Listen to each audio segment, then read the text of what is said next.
For this day's podcast, we're going to be going into a little bit of a new territory, which is probably going to end up delving into new playlists on YouTube. And this is going to be on cryptozoology. This is going to be like essentially an intro into it. And for the source on this, we're going to be going to newanimal.org. And the site is titled The Cryptid Zoo. Now they basically break it down into pretty much three different groups: humanoids, draconic, and animals. And we're basically going to be looking at and kind of giving a basic general overview and giving realistic opinions on what they can actually be, and giving realistic opinions. And this is just going to be a basic opening into these things, and really kind of giving a general explanation of where these things might come from. And what we want to do is start out with basically understanding that a lot of the sightings really come from either a lot of times history, recollections that have actually been recorded in historic documents, to even legends that have actually been coming from some type of basis, because legends don't come out of the idea of no type of statements out of nowhere, because they have to be deriving from somewhere, and or potentially from extinct animals that have that might have a new name in a new area that people have actually had sightings of, that people are actually questioning. And this is where these are kind of the three areas that people end up seeing. Let's go with the first one, which is on humanoids. On hairy humanoids, we're just going to give a general overview. These traditional ones that we're seeing is you'll see like Bigfoot, apes, which is the North American ape, which Neanderthals, the orang pendek, that you'll find those out in Asia, Sasquatch, wild men through Europe, wild men through Americas and elsewhere, the Yeti, hairy bipeds.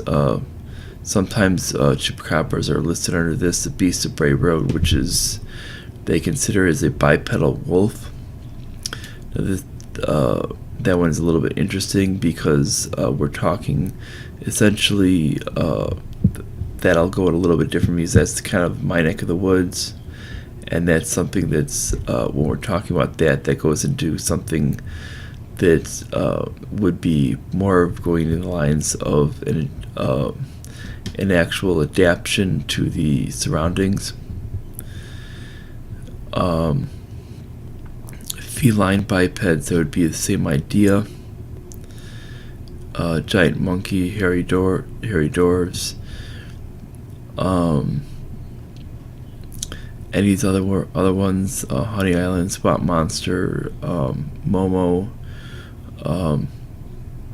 and a lot of these other ones basically they're based on the idea of either they're legends based off things, a lot of times werewolves and things like that, which is roughly what the Beast of Bray Road is roughly based on. But there are legitimate things for those type of things that where they would happen like that. And then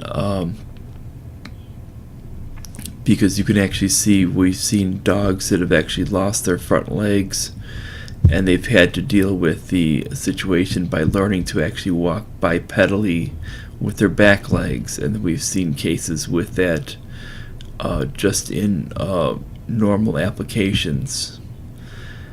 And then we see what we've seen basically with things like the Bigfoot. We can basically adapt that with the when we start to question ideas of when we get to this with the ideas of animals not going extinct.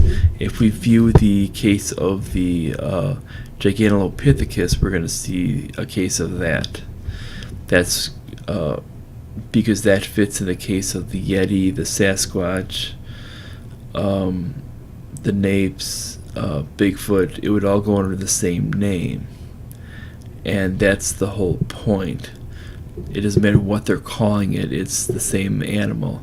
It would even go to this idea of this of these swamp monsters or whatever they want to call it. These skunk apes as well. It's all the same. It's all the same animal. It might look slightly different depending on its actual environment. Now, when we go to the winged humanoids, this ends up we see chupacabras, some of them viewed as winged. Gargoyles. Now gargoyles are an interesting one because we see them on a lot of Gothic buildings, and this is a case where that goes into the idea of legend. So it must be based on something of a legend. We see the Mothman, and there have been sightings of that. Owlman, and then different winged men in the past, which especially is you'll see with legends through a lot of mythological systems of Europe. And when we look at this, we'll see that there's cases where we see that there's even though we might think it's hard to scientifically assume what these creatures are, we see that there's at least some type of backing from what we see with legends that would explain that there's some type of larger animal that would explain that there's something of this type of creature that would exist or that have existed in the past. Now we go to other humanoids, we're going to see aliens. Now, when it comes down to aliens, this is something interesting because it basically, where the major challenge on aliens is, it's mainly a biblical challenge because many people believe that humans are the only ones that are the only humanoids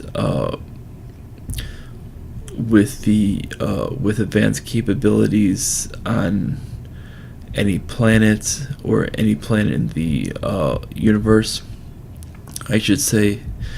And it's come up with that whole point. So that's where that ends up leaching into science. So a lot of people, even in science, tended to adapt that idea. And even certain ideas religiously have even adapted, because you'll even find where it even took many much time to actually change the idea for stating that the planets revolved around the sun, when it was initially thought that the sun and the other planets revolved around the Earth. Was the initial thought. And they thought the Earth was the center of the whole solar system. We see the thing of angels. This is another one, the chupacabra, the Dover demon, fairies, mermaids and mermen, the reptilian bipeds, which goes into more like with the aliens type of thing as well, shapeshifters, vampires, and werewolves again. And this is other things that basically go into a lot of different things that we have on these ideas of myths that need to be investigated beyond that point, because when we see these myths, they have to come from some type of legitimate basis, because people aren't just making up. Because when you have these stories that have existed, they're not, most of the time, they're not just fables to warn people. They're also usually based in some type of a biological fact of what they were describing of something, even if they weren't as accurate as they weren't necessarily meant to be. Now we go over to the draconic. We have the water monsters. Basically, when we see is we see Champ. The key ones are Champ and Nessie. We'll go over first, which are basically plesiosaurs, and these are key because when we see those two is and then when we see Champ and the Loch Ness monster, when we see Champ and the Loch Ness monster being plesiosaurs, we see that it questions the idea of these animals being extinct. Then when we see other ones, sea serpents, we've seen cases where we can have snakes live aquatically. And that's really not out of the question. It's a matter of how big can they get. We've seen snakes and eels live aquatically, so it's the only question is how big can they get. We have the cracker giant squid.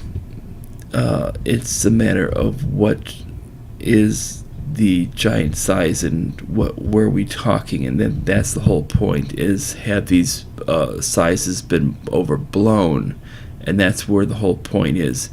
We do have things such as the Humboldt squid, which have actually killed people because of just the bite strength, and they can actually do a lot of damage to the ecosystems and actually kill even some formidable predators within the region.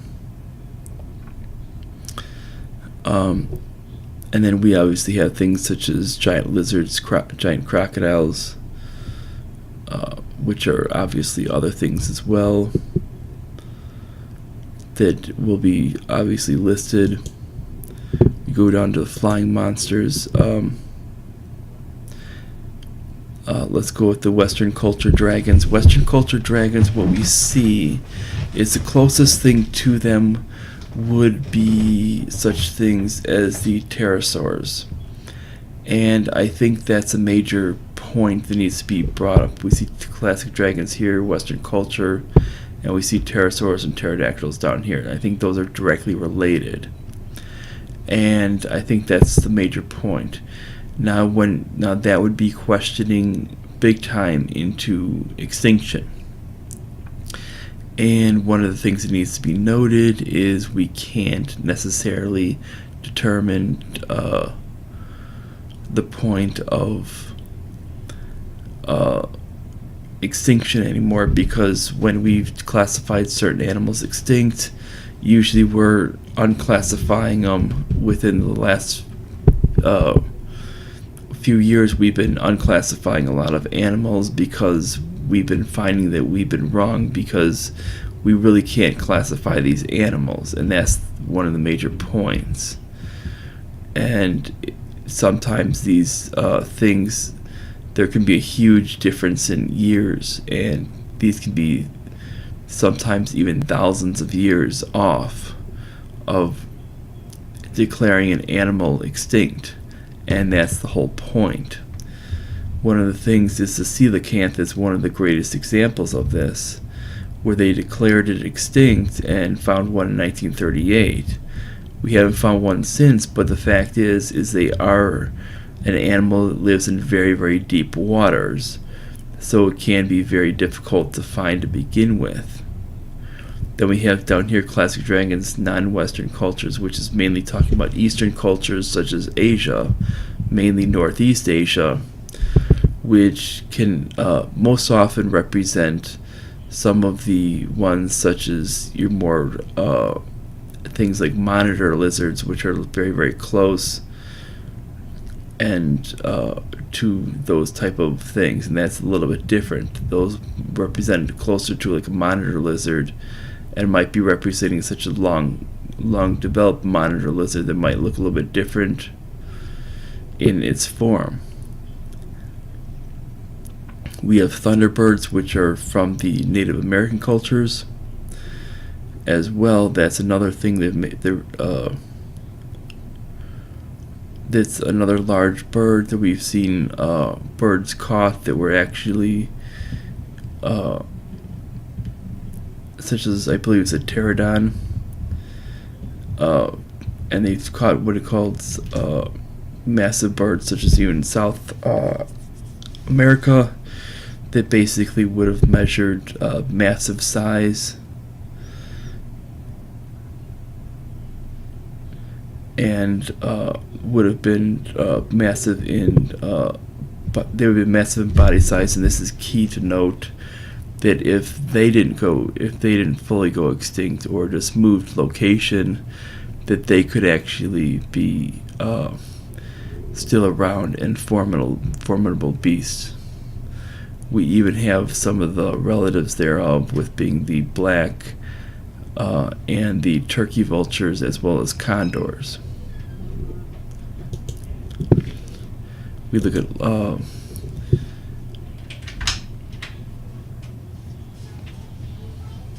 at the land-bound ones, and we see such things as dinosaurs on the list. And the dinosaurs we see are basically not as likely to be a cryptid that would likely to still exist, but with exception of land areas that are not readily explored. One of the areas that comes to mind is the area of Papua New Guinea. Now, Papua New Guinea is virtually unexplored, and that makes that a ripe area for any type of special creatures.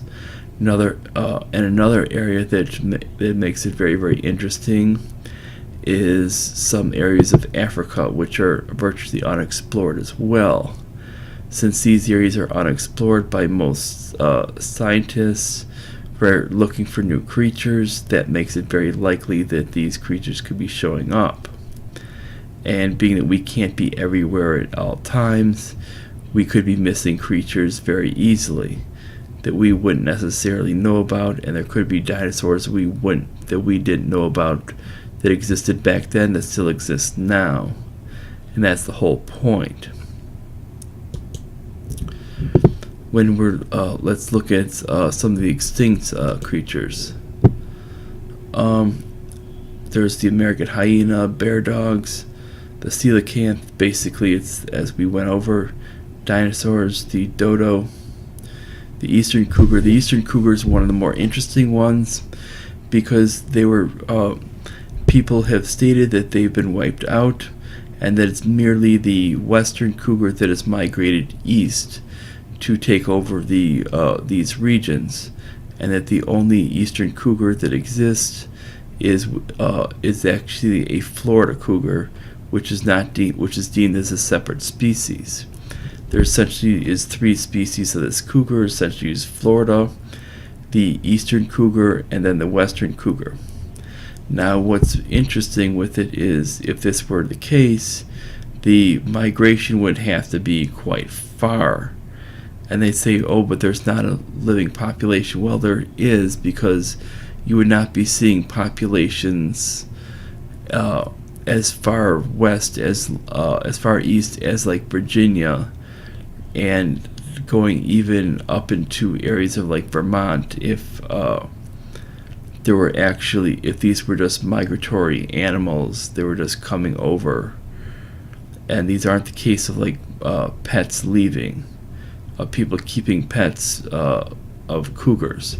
These are actually breeding populations, because we're actually seeing quite a few sightings, which would explain that they didn't necessarily wipe out the eastern cougar, and that would be essentially deflating any possible argument of that. They might not be in as high of a number, but it would essentially deflate the whole argument of this eastern cougar being wiped out.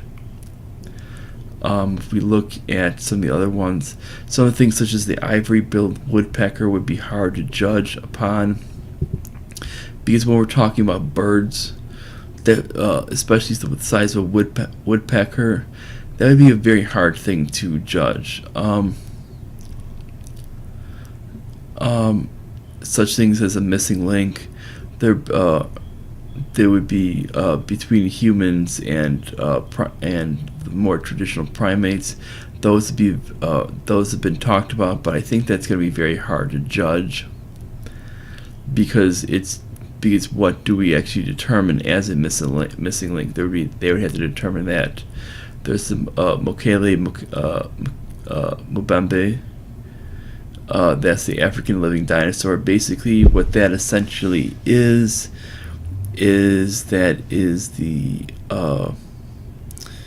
Brachiosaurus. That's essentially a Brachiosaurus, but it's essentially a smaller size of one. Essentially, Brachiosaurus is more of the size of a smaller elephant. And it makes it kind of interesting because a lot of people in Central Africa have mentioned seeing this, but we haven't yet had any actual legitimate evidence of this. American lions, this is another one, the Panthera atrox. Now, this has been wiped out quite a long time ago, so there could be species with it, but from what I've seen, they haven't been seen yet. Plesiosaurs, as we already discussed. Passenger pigeons. Now, this is one that actually biologists have been saying that they can actually redevelop. Pterosaurs and pterodactyls. There have been sightings out in Papua New Guinea. Smilodon. There have been people throughout different areas that have said they've seen them. Thylacine or Queensland tiger, people said they've seen those as well. And those have actually existed. That's the what they say is the Tasmanian tiger as well, they call it. But they've said they've seen, we've actually had those during the early 1900s. And so those are very, very plausible to exist. So when we look at these, then we go out to the out of place African peacocks, alien big cats, American lions, black panthers, eastern cougar, kangaroos, mainland orangutan, Nandi bear and apes with it. All these are really not out of the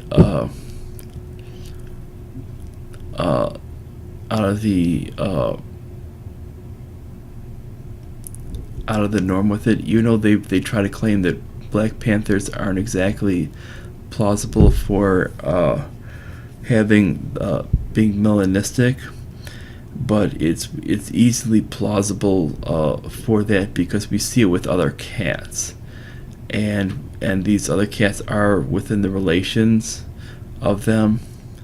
And even if it is a technical hybrid, we're talking it is a plausibility with that, because if it's a hybrid, we could see that the spots of those other hybrids could be bred out, and we could be seeing as a possible hybrid. They would essentially make this into a panther, basically meaning some type of a cougar mixed with some type of other larger cat. They would allow it to be melanistic then and develop these colors. They would be having a higher percentage of that happening. With the other things with it is any type of movement of animals is plausible as long as we're talking that the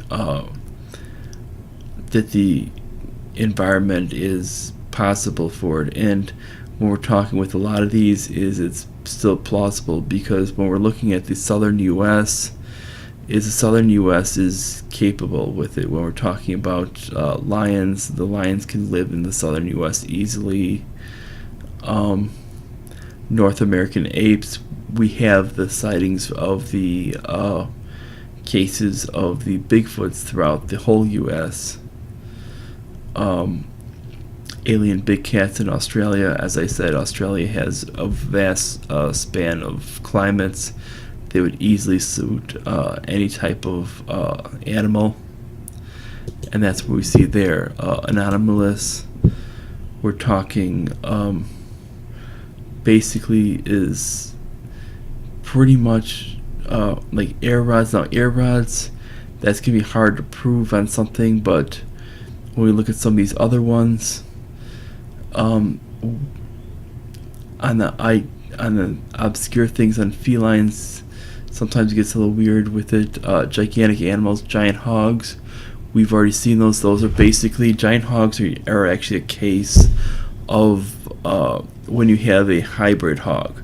That's usually what happens, and they get loose and they start breeding with it's usually a domestic hog breeding with wild hogs, and this is what ends up happening. You get these giant hogs in the wild.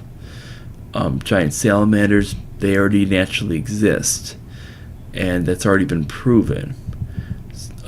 Giant sharks, we do have the case of forgot the name offhand with it, but it was a case of the